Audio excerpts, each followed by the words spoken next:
System is not the problem. It's the people. The vote is sacred. The right to vote is special. The right to vote is sacrosanct and central to the integrity of our democracy. Now, this year, everyone's upset because their taxes have gone way up because the county is not getting funding from the state. You know, you pay into the state, but the state kicks it back. And since there's nothing at the state to kick back, we have to pay for everything.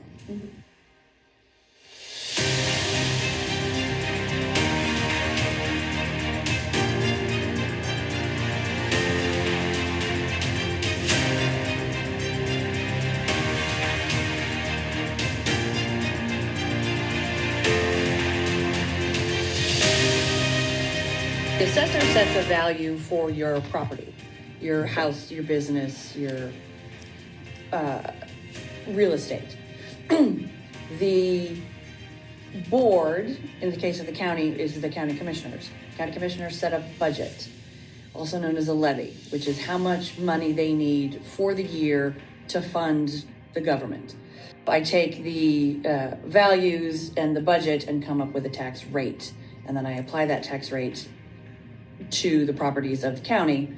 They get their tax bill, and then the money goes to the various projects that in this case, the commissioners have designated in their budget.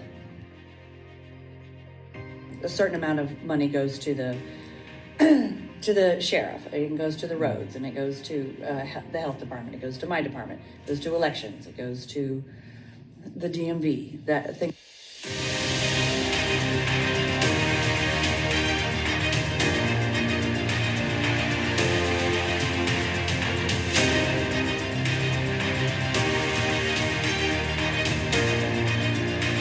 System is not the problem.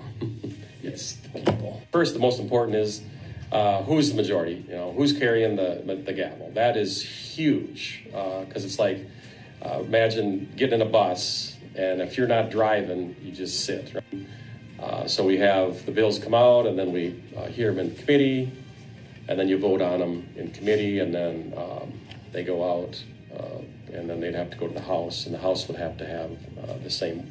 That. Mm-hmm. So committee hearings, get the bills, and then they go to the floor, and then they're voted on the floor, and always the House and the Senate have to have the same bills. That's why gridlock. That's the way our system was made. That's what they wanted. Was it? They didn't want things to go quickly. When we had the trifecta, what happened when you have people that are the one party. The taxes are known as the free gift.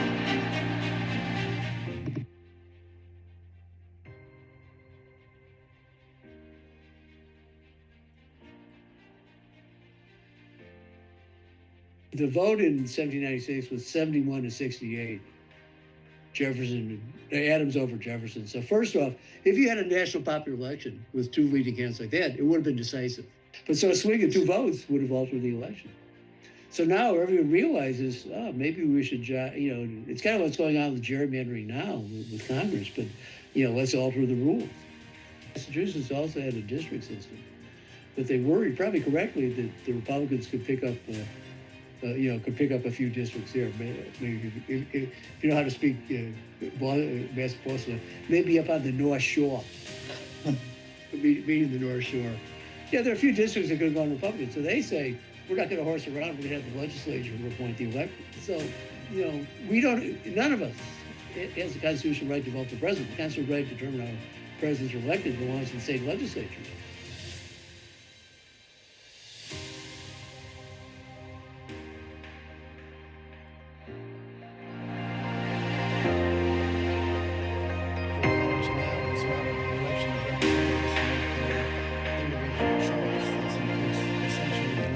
Just reports the results, and you have a state-by-state election rather than a straight popular vote.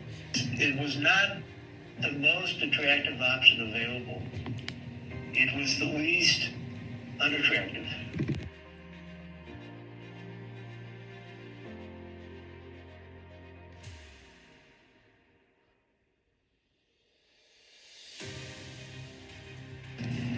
have two problems. If you have a truly national election, there's only one constituency.